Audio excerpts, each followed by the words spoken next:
Hello అండి, అందరికీ నమస్కారం. మన తెలుగు సాహిత్యం ఛానల్కు స్వాగతం. ఈరోజు నేను చదవబోయే కథ పచ్చిగోళ్ల సుధా గారు రచించిన పవిత్ర గోదావరి. కథలోకి వెళ్ళబోయే ముందు మీకు ఒక చిన్న రిక్వెస్ట్.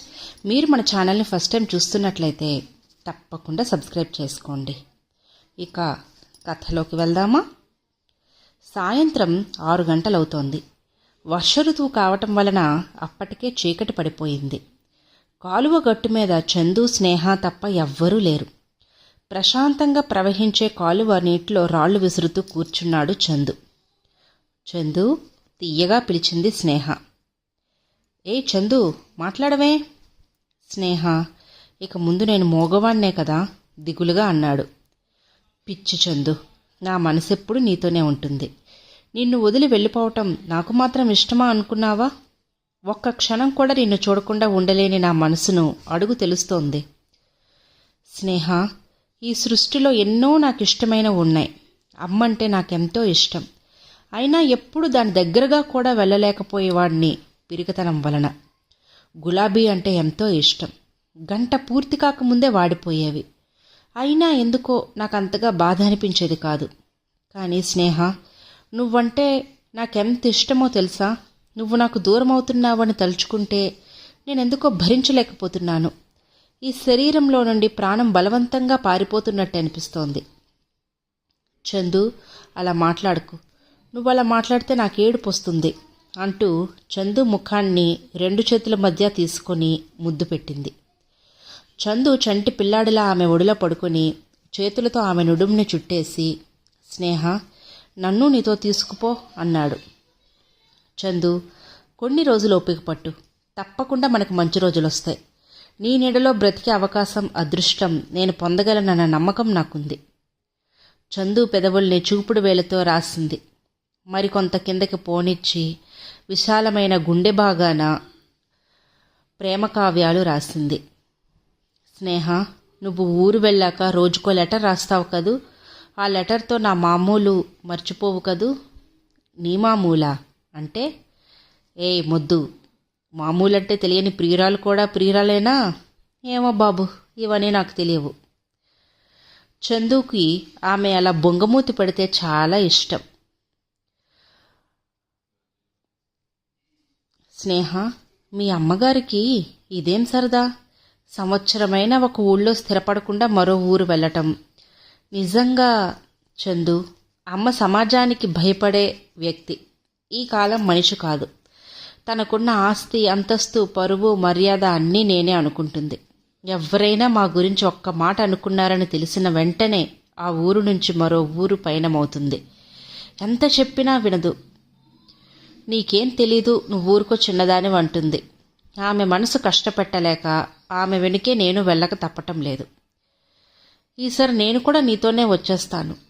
చిన్న పిల్లాడిలా మారం చేశాడు చందు. ఆ రోజు తప్పకుండా వస్తుంది చందు. చందు 2 చేతులు చాచి ఆమెను హత్తుకున్నాడు. చందు, చాలా చీకటి పడింది, వస్తాను, అమ్మ కంగారు పడుతుంది అంది అతని కౌగిలిలో నుంచి తప్పుకుంటూ. స్నేహ, నన్ను మర్చిపోవు కదూ. ఎవరైనా తనలో భాగాన్ని మర్చిపోతారేంటి? థ్యాంక్ యూ స్నేహ, పద పోదాం అంటూ ఇద్దరూ ఇంటిదారి పట్టారు. తలుపు చప్పుడు విని ఊరగాయ జాడీలకు గుడ్డలు కడుతున్న పవిత్ర అవి వదిలి వెళ్ళి తలుపు తీసింది. ఇంత రాత్రి వరకు ఎక్కడున్నావు? చిరుకోపంతో అడిగింది పవిత్ర. అమ్మా, నేను చెప్పానుగా నా స్నేహితురాల దగ్గరికి వెళ్తానని, ఏదో అనేసింది. రేపు తెల్లవారుజామున ప్రయాణం పెట్టుకొని పెత్తనాలు చేస్తే ఎలాగే? ఇవన్నీ సర్దుకోవద్దు. అమ్మా, ఒక్క మాట చెప్తాను, బాధపడవు కదా. ఎవరో ఏదో అన్నారని ఇలా ఊరు నుంచి వెళ్ళిపోవటం మన చేతకానితనానికి నిదర్శనమవుతుంది. తప్పు చేయకుండా మనం ఎందుకు భయపడాలమ్మా? స్నేహ, నీకు తెలీదు ఈ మనుషుల మనస్తత్వం. పెళ్లి కావలసిన పిల్లవి. ఇలాంటి వారికి నువ్వు దూరంగా ఉండాలమ్మా. నీ సుఖం కోసం నేనెన్ని కష్టాలైనా పడతాను. అందరి దృష్టిలో నా బ్రతుకులా కాకూడదమ్మా నీ బ్రతుకు.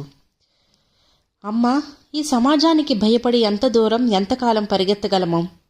ఎప్పటికీ అలసిపోయిన నీ శరీరం, మనస్సు, ఒక్కసారిగా వాటి గురించి ఆలోచించమ్మా. లేదు, నా ఆలోచనలు అంతా నా బంగారు తల్లి కోసమే. ఇక నువ్వేం ఆలోచించుకు. వంటింట్లో సామాన్లన్నీ అట్టపెట్టెలోకి సర్దిపెట్టు అంది పవిత్ర తన పని చేసుకుంటూ. స్నేహ వంట ఇంట్లోకి నడిచింది. అందమైన రామాపురంలోకి అడుగుపెట్టారు పవిత్ర, స్నేహ. రాములవారి గుడిలో నుంచి సుప్రభాతం వినిపిస్తోంది. పవిత్రతకు ఆ వాతావరణం ఆహ్లాదకరంగా ఉంది. ఈ ఊళ్ళోనైనా స్థిరపడితే బాగుంటుంది అనుకుంది. స్నేహ, ఊరు బాగుంది కదూ ముచ్చట పడుతూ అంది పవిత్ర. ఊరు బాగుందమ్మా, ఊళ్ళో మనుషులే బాగుండాలి అంది బాధగా. మరో 5 నిమిషాల్లో బండివాళ్లు ఉండాల్సిన ఇంటి ముందు ఆగింది. బండి ఆగిన క్షణంలోనే చుట్టుపక్కల అమలక్కలంతా గుంపుగా చేరి పవిత్రను, స్నేహను మార్చి మార్చి చూస్తున్నారు. ఈ ఇంట్లో కొత్తగా దిగుతున్న వాళ్ళు మీరేనా? ఒక ఆమె ప్రశ్న. మగదిక్కులేని సంసారం కాబోసు మరో ఆమె అనుమానం. నీ ముఖం మగదిక్కు లేకపోతే ఆమె బొట్టెందుకు పెట్టుకుంటుంది? ఇంకొక ఆమె తీర్మానం. పవిత్ర, స్నేహ మాట్లాడకుండానే లోపలికి వెళ్ళిపోయారు. ఇక్కడ కూడా మనం ఉండలేమమ్మా, మరో ఊరు వెళ్ళిపోదాం స్నేహ వెటకరించింది. స్నేహ, నువ్వు కూడా మాటలతో నన్ను చంపకే అంది బాధగా. అమ్మా, నీ మనసు మార్చుకోవాలనేనమ్మా నా కోరిక. అది సరే కానీ సామాన్లన్నీ లోపల పెట్టించి బండికి వాడికి డబ్బులిచ్చి పంపించు. స్నేహ బండి వాడికి డబ్బులిచ్చింది. ఇద్దరూ కలిసి ఇల్లంతా సర్దుకున్నారు. పిలవకుండానే ఇరుగు పొరుగు వారొచ్చి ఎవరికి తోచిన మాట వారు అని వెళ్తున్నారు. పవిత్ర, స్నేహ ఒకరి ముఖాలొకరు చూసుకున్నారు. ఈ ఊళ్ళో కూడా ఉండటం చాలా కష్టమే అనుకున్నారు ఇద్దరు. కౌసల్య సుప్రజ రామ పూర్వ సంధ్యా ప్రవర్తతే. గుళ్ళో నుంచి సుప్రభాతం వినిపిస్తోంది. 6 గంటలయ్యిందని సూర్యుడు కంగారు పడుతూ బయటకొచ్చాడు. స్నేహ బిందె తీసుకొని నీళ్ల కోసం కుళాయికి వెళ్ళింది. ఊళ్ళో ఆడవాళ్లంతా అక్కడే ఉన్నారు. అన్ని కబుర్లు అక్కడే. ఒక ఆమె అడిగింది స్నేహను, ఏమ్మా మీ నాన్న ఏం చేస్తాడు అంటూ. స్నేహకు ఏం చెప్పాలో తెలియలేదు.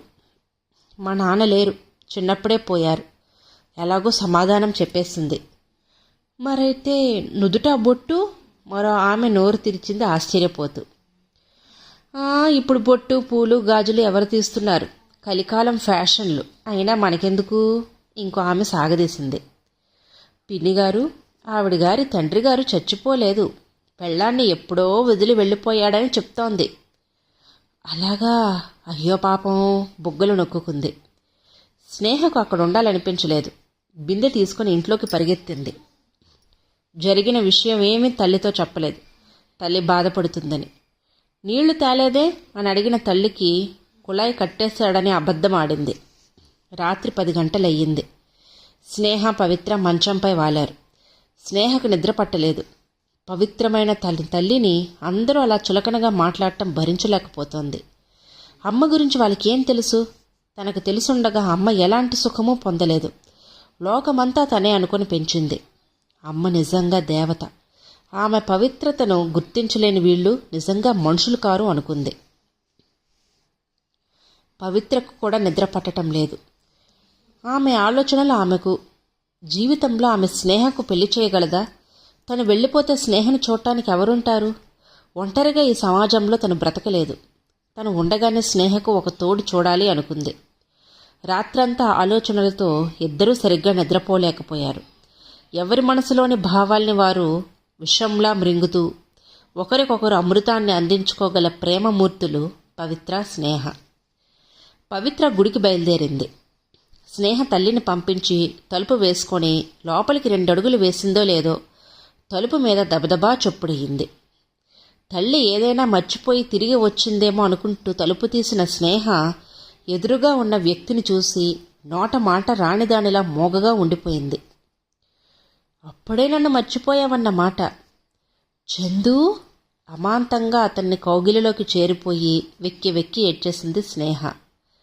స్నేహ, ఏంటి చిన్నపిల్లలా? నాకు ధైర్యం చెప్పేదానివి. నువ్వే ఇలా అయిపోతే నేనేమైపోవాలి? నీ ఒడిలో పడుకొని కరువు తీరా ఏడవాలని వచ్చాను అన్నాడు ఆమె తల నిమురుతూ. చందు, నేనొక్క క్షణం కూడా ఈ ఒంటరితనం భరించలేను. ఈ శరీరం, మనసు ప్రతి క్షణం నువ్వు కావాలని మారం చేస్తుంటే మభ్యపెట్టడం నా తరం కాదు. చెప్పేస్తాను, అమ్మతో నిజం చెప్పేస్తాను. ఆవేశపడకు స్నేహ, ఆలోచించు. ఆలోచించాను చందు.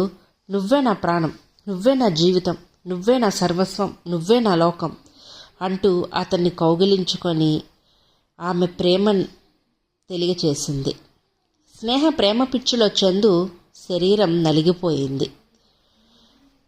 స్నేహ, ఏంటి ఆవేశం? లే, నన్ను ఊపిరి తీసుకొని ఆమెను మామూలు మనిషిని చేయడానికి ప్రయత్నించాడు చందు. చందు, నన్ను అడ్డు చెప్పకు. ఇన్నాళ్ల దూరం నేను భరించలేకపోయాను. నువ్వు నాకు కావాలి అంటూ ఏడ్చింది పిచ్చిదానిలా. చందు ఆమెను దగ్గరకు తీసుకొని తల నిమురుతూ చంటి పిల్లని సాకినట్లు సాకాడు. అప్పటికో స్నేహం మనిషి అయ్యింది. మరో అరగంట తీపి తీపిగా కబుర్లు చెప్పుకున్నారు ఇద్దరు. స్నేహ, ఇక నేను వెళ్తాను, మళ్ళీ వస్తాను. వీలైతే మన గురించి అమ్మకు చెప్పు అన్నాడు. మళ్ళీ ఎప్పుడు? తమరు తలుచుకున్నప్పుడు అన్నాడు. పెద్ద గొప్ప అంటూ వెక్కిరించింది స్నేహ. అతను వెళ్ళిన 5 నిమిషాలకి పోస్ట్ మ్యాన్ లెటర్ తెచ్చి స్నేహకిచ్చాడు. అది తల్లి పేరున వచ్చింది.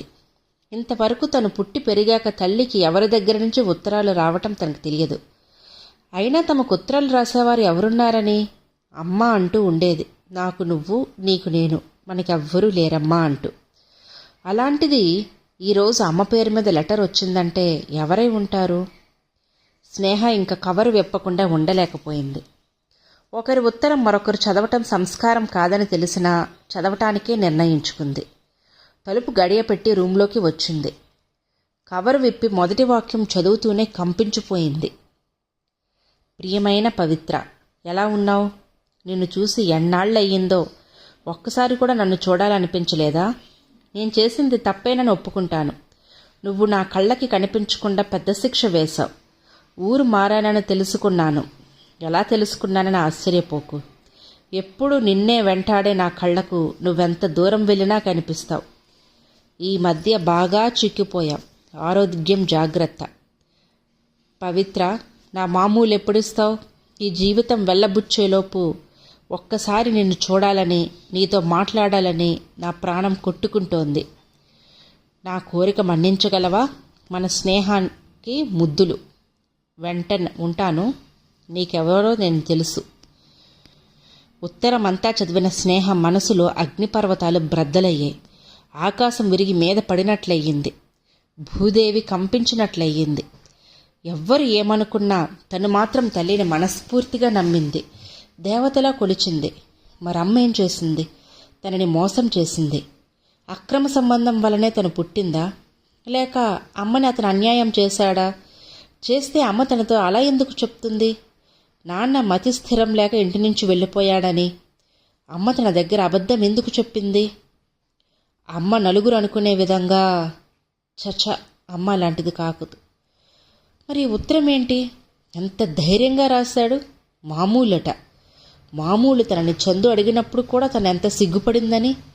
మరీ వయసులో ఈ పరిస్థితిలో అమ్మని అతను మామూలు అడిగాడంటే ఎంత కామాంధుడై ఉండాలి. తను తన తల్లి గురించి నీచంగా ఆలోచిస్తోందా? లేదు, ఉత్తరమే తన తల్లిని తప్పుగా ఆలోచింపజేస్తోంది. అమ్మని అందరూ అనేక రకాలుగా అనుకుంటూ ఉంటే తను భరించలేకపోయేది. వాళ్లతో దెబ్బలాట పెట్టుకునేది. అలాంటిది తనకు కూడా తెలియని ఒక నిజం, మనసును దహించే చేదు నిజం బయటపడింది. అమ్మకి అతనికి సంబంధం ఏమిటి? పవిత్ర బంధమే అయితే ఎదురై నలుగురిలో ధైర్యంగా బ్రతకచ్చుగా. స్నేహ ఆలోచనలను దూరం చేస్తూ తలుపు మీద శబ్దమయ్యింది. గబగబా ఉత్తరాన్ని మడిచి జాకెట్లోకి పోనిచ్చి వెళ్ళి తలుపు తీసింది స్నేహ. ఏమ్మా, ఇంకా అలాగే ఉన్నావు? స్నానం చేయలేదా అంటూ తను తెచ్చిన ప్రసాదం స్నేహ చేతిలో ఉంచింది పవిత్ర. అంది ముభావంగానే. అమ్మ స్నేహ, ఈరోజు దేవుని ముందు ఏం కోరుకున్నానో తెలుసా? ఏం కోరుకుంటావు? నీ మనసైనా వాడు కనిపించాలనా? మనసులోనే అనుకుంది స్నేహ. అంతలోనే తల్లిని అలా అన్నందుకు బాధపడింది. నీకు మంచి భర్త రావాలని మళ్ళీ పవిత్రే అంది. అమ్మా, నీకు ఆ శ్రమ అక్కర్లేదు. ఎన్నో రోజులుగా చెప్దామనుకున్న నా మనసులోని మాట ఇప్పుడు చెప్తున్నాను.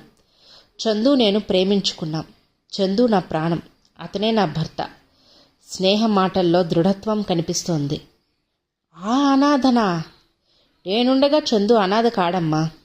స్నేహ, ప్రేమ వేరు, జీవితం వేరు. చందుకి వెనక ముందు ఎవ్వరూ లేరు, సంపాదన లేదు. అలాంటి వాడిని చేసుకుని ఏం సుఖపడతావు? నన్ను పోషించగలడన్న నమ్మకం నాకుందమ్మా. చందులో నిజాయితీ ఉంది, సంస్కారం ఉంది, ఎదుటి మనిషి కష్టసుఖాలు పంచుకునే మంచి మనసుంది. అన్నిటికీ మించి నాపై ప్రేమ ఉంది. స్నేహ, ఈ అమ్మ మాట వినవా? ఇంకేదైనా చెప్పమ్మా, వింటాను. చందులో ఏం తక్కువ? మనం ఆ ఊరు వెళ్ళిన కొత్తలో అందరూ మనల్ని తప్పుకు తిరుగుతుంటే చందుయేనమ్మా మనల్ని పలకరించేవాడు. నీకు ఒళ్ళు తెలియని జ్వరం వస్తే ఆ కొత్త ఊళ్ళో దిక్కులేని దానిలా నీ ముందు కూర్చుని ఏడుస్తున్న నన్ను ఓదార్చి నీకు వైద్యం చేయించింది చందుయేనమ్మా, ఆవేశంతో అంది స్నేహ. స్నేహ, ఏమైనా ఈ పెళ్లి జరగడానికి వీల్లేదు, ఖచ్చితంగా అంది పవిత్ర.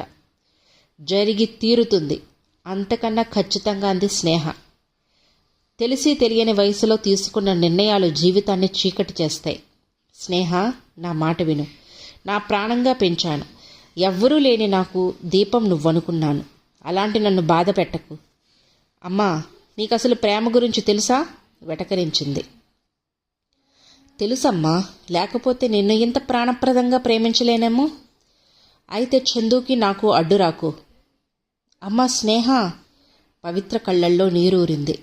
ఒకప్పుడైతే తల్లి కళ్ళల్లో నీటి పొర కనిపిస్తే గిలగిలలాడిపోయే స్నేహకు ఇప్పుడేం అనిపించటం లేదు.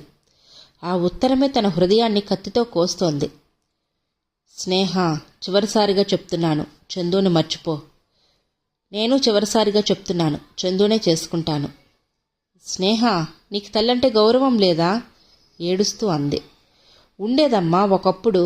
ఈ ఉత్తరం చదివాక ఒళ్ళంతా కంపరం ఎత్తుతోంది అంటూ జాకెట్లో ఉత్తరం తీసి తల్లి మీదకు విసిరింది స్నేహ. ఉత్తరమంతా చదివిన పవిత్ర ఏదో చెప్పబోయింది. అయినా మాటలు రాలేదు. గొంతు మోగబోయింది. ఏదో చెప్పాలని పెదవులు తప్పించినా మనసెందుకో మాటలు రానియ్యక ముండికేస్తోంది. మాట్లాడమ్మా, మాట్లాడు. నన్నెందుకు మోసం చేశావు? మనకెవ్వరూ లేరని ఎందుకు చెప్పావు? వాడెవడో నేను తెలుసుకోవాలమ్మా. మనిద్దరిని ఇలా గాలికి వదిలిన దుర్మార్గుడిని చూడాలి.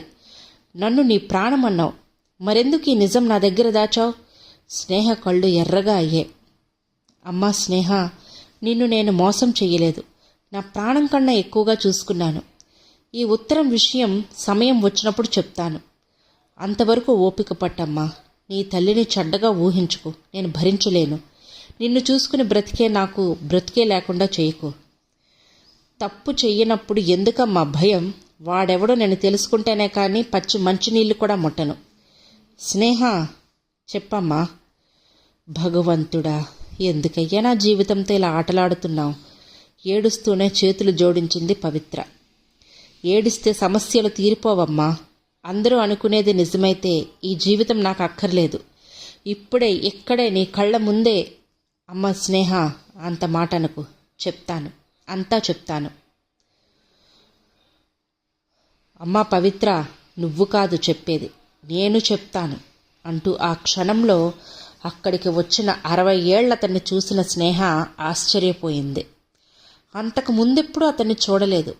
తనకు తెలియని వ్యక్తి తన ఇంటి విషయాలు చెప్పడానికి రావడం స్నేహకు అర్థం కావటం లేదు. అమ్మా స్నేహ, నీ తల్లి పవిత్ర. పేరుకు తగ్గట్టుగా పవిత్ర గోదావరమ్మా. పవిత్ర పుట్టిన వెంటనే తల్లిని పోగొట్టుకుంది. అమ్మ నాన్న తనే అయి తండ్రి ఆమెను పెంచాడు. ఇంట్లో అన్ని పనులు చేసుకోవడానికి లక్ష్మి ఉండేది. ఆమె పవిత్ర పనులే కాకుండా పవిత్ర తండ్రి పనులకు కూడా సొంత మనిషిలా చేస్తూ ఉండేది. రాను రాను అతనికి లక్ష్మితో సంబంధం ఏర్పడింది. అతని వలన లక్ష్మి గర్భవతి అయ్యింది. లక్ష్మి గర్భవతి అయిన వెంటనే పవిత్ర తండ్రిలో ఒక రకమైన భయం మొదలయ్యింది. అంతవరకు పరువుగా ఉన్న తన కుటుంబం వీధిన పడితే భరించలేననుకున్నాడు. సమాజం వేలెత్తి తనని చూపితే సహించలేననుకున్నాడు. బాగా ఆలోచించి ఒక నిర్ణయానికి వచ్చి లక్ష్మిని పిలిచి డబ్బు చేతిలో ఉంచి మరో ఊరు వెళ్ళిపోమ్మన్నాడు. లక్ష్మి అందుకు ఒప్పుకోలేదు. అతని కళ్ల ముందే తన జీవితం ముగిసిపోవాలని ఏడ్చింది. బిడ్డ అతనికి పుట్టినట్టు ఎవ్వరికీ చెప్పనంది. అయినా పవిత్ర తండ్రి ఆమె ఇంట్లో ఉండడానికి ఒప్పుకోలేదు. బలవంతంగా ఆమెను పక్క ఊరు పంపించేశాడు. రోజులు గడుస్తున్నాయి, నెలలు తరుగుతున్నాయి. ఒకరోజు లక్ష్మి 3 నెలల గుడ్డుని తీసుకొచ్చి పవిత్ర తండ్రి కాళ్ళ దగ్గరుంచి, నేను ఈ లోకం నుంచి వెళ్ళిపోతున్నాను. నాకు అన్యాయం చేసిన ఈ పసిదానికి అన్యాయం చేయకండి. కనీసం మీ ఇంట్లో పనిపిల్లగానైనా పెరగనివ్వండి అంటూ ప్రాధేయపడింది. అయినా అతని మనసు కరగలేదు. బలవంతంగా గెంటేశాడు. లక్ష్మి ఆ పసిగుడ్డుని అతని గుమ్మంలో వదిలి కన్ను మూసింది. పవిత్ర తండ్రి మనుషుల్ని పిలిచి ఆ పిల్లని ఎక్కడైనా వదిలి రమ్మని పురమాయించాడు. ఇదంతా అక్కడే ఉండి చూస్తున్న 20 ఏళ్ల పవిత్ర ఒక్క ఉదుటిన వచ్చి ఆ పసిదాన్ని అక్కున చేర్చుకుంది. అప్పుడే మొదటిసారిగా తండ్రి ఎదుట నోరు విప్పింది. నాన్న, నువ్వు చేసిన తప్పుడు పనికి లక్ష్మి ఒక్కతే శిక్ష అనుభవించింది. చనిపోతూ నీ పాపాన్ని కూడా నీకు అప్పగించింది. నీలో పశ్చాత్తాపం కలిగితే, నీకు మనసుంటే ఈ పసిదాన్ని నీ బిడ్డగా పెంచు. అమ్మలేని నాకు అమ్మలేని బ్రతుకు ఎలా ఉంటుందో తెలుసు. ఆ పసిదానికి అమ్మ నాన్న లేకుండా చెయ్యకు. అనాథగా ఆ పసి హృదయం ఏడుస్తూ ఉంటే ఆ ఏడుపు మన ఇంటికి శాపమే నాన్న అంటూ తండ్రికి అనేక రకాలుగా చెప్పు చూసింది. అయినా ఆ తండ్రి మనసు మారలేదు. నాన్న, నిన్ను నాన్న అని పిలవడానికి కూడా అసహ్యంగా ఉంది.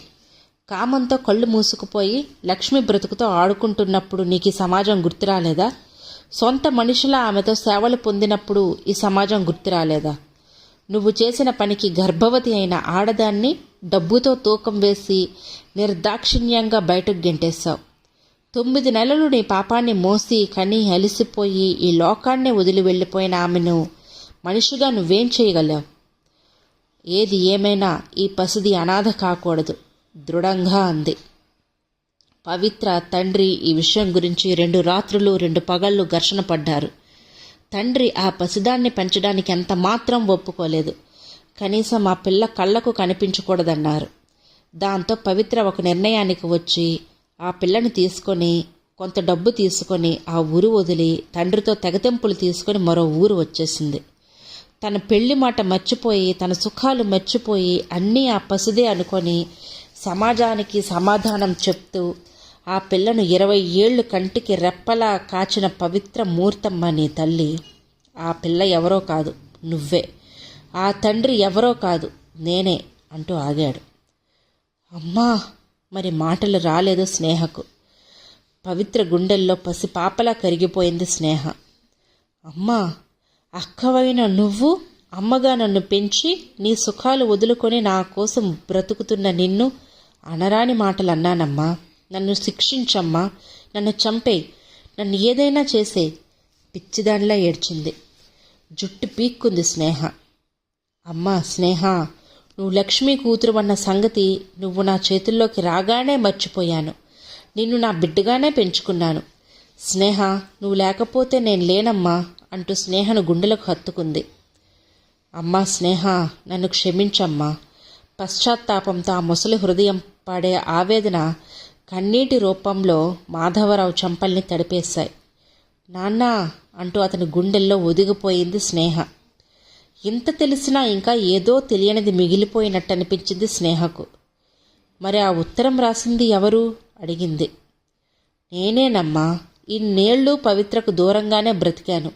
ఈ మధ్య ఎందుకో నా ఆరోగ్యం పూర్తిగా చెడిపోయింది. రాను రాను నా జీవితం మీద నమ్మకం పోయింది. ఈ ప్రాణం ఉండగానే పవిత్ర కాళ్ల మీద పడి క్షమాపణ అడగాలని ఆ ఉత్తరం రాశాను. నా నీడ కూడా నీ మీద పడడానికి ఒప్పుకునేది కాదు పవిత్ర. పవిత్ర నా కూతురు కాదమ్మా, వరాలిచ్చే దేవత. అందరికీ దాహం తీర్చే పవిత్ర గోదారి. బంగారు తల్లమ్మ నీ అక్క అంటూ ఉంటే అతని హృదయం బాష్పాంజలి అర్పించింది. స్నేహ పవిత్ర వైపు ప్రేమగా చూసింది. ఆమెను కౌగిలించుకొని తనివి తీరా ముద్దాడింది. దిక్కులేని నన్ను అమ్మగా చేరదీసి పెంచిన నీ అమ్మ మనసుకు ఏమిస్తే రుణ విముక్తి కలుగుతుందమ్మా? స్నేహ, తల్లి బిడ్డల మధ్య రుణాలేంటి అంటూ ఉండగానే చందు అక్కడికొచ్చాడు. రానాయనా అంటూ మాధవరావు చందును ఆహ్వానించడం చూసి, చందు నాన్నగారికి ఎలా తెలుసు ఆశ్చర్యంగా అడిగింది. స్నేహ, చందు ఎవరో కాదమ్మా, నా చెల్లెలి బిడ్డ. నేను నీకు చేసిన అన్యాయాన్ని కొంతవరకు తుడుచుకోవాలని చందుని మీకు తెలియకుండా మీకు అండగా ఉండమని పంపాను. విద్య, వివేకం, ఆస్తి, అంతస్తు అన్నీ ఉన్న చందుకి అమ్మలేదు. మామయ్య మాటే వేదవాక్కులా మీకు సాయం కోసమే మీరు వెళ్ళిన ఊరు వచ్చాడు. మిమ్మల్ని పరిచయం చేసుకున్నాడు. నీ ప్రేమ పొందాడు. చందు ఎవరో తెలియనంతకాలం పవిత్ర మీ ప్రేమను హర్షించి ఏమీ తెలియనట్టు ఊరుకుంది. చందు ఎవరో పవిత్రకి ఈ మధ్య తెలిసింది. నా మీద కోపంతో చందుని నువ్వు పెళ్లి చేసుకుంటానంటే పవిత్ర ఒప్పుకోలేదు అన్నాడు మాధవరావు. చందు, స్నేహ అతని గుండెల్లో ఒదిగిపోయింది. స్నేహ, నన్ను క్షమించు. ఈ నిజం దాచినందుకు. మనందరి మధ్య తెరలు తొలగిపోయాయి. ఇక ముందు అంతా శుభమే. తదాస్తు నాయనా, ముహూర్తం చూసి మీ ఇద్దరి పెళ్లి చేస్తాను అన్నాడు మాధవరావు. మామయ్య, త్వరగా చెయ్యి. అసలే చలికాలం, భరించలేకపోతున్నాను అన్నాడు చందు క్రీగంట స్నేహను చూస్తూ. పవిత్ర వారి మాటలకు నవ్వుకుంది. స్నేహ, ఐ లవ్ యూ అన్నాడు ఆమె దగ్గరగా వచ్చి. స్నేహ చందు చెవి పట్టుకుంది, ఎవ్వరూ చూడకుండా.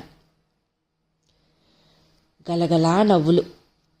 స్నేహ, ఇలా రా, పనుంది అంటూ తీసుకువెళ్ళి మామూలు అడిగాడు. అమ్మా పవిత్ర, ఇలా రామ్మా అంటూ పిలిచాడు మాధవరావు.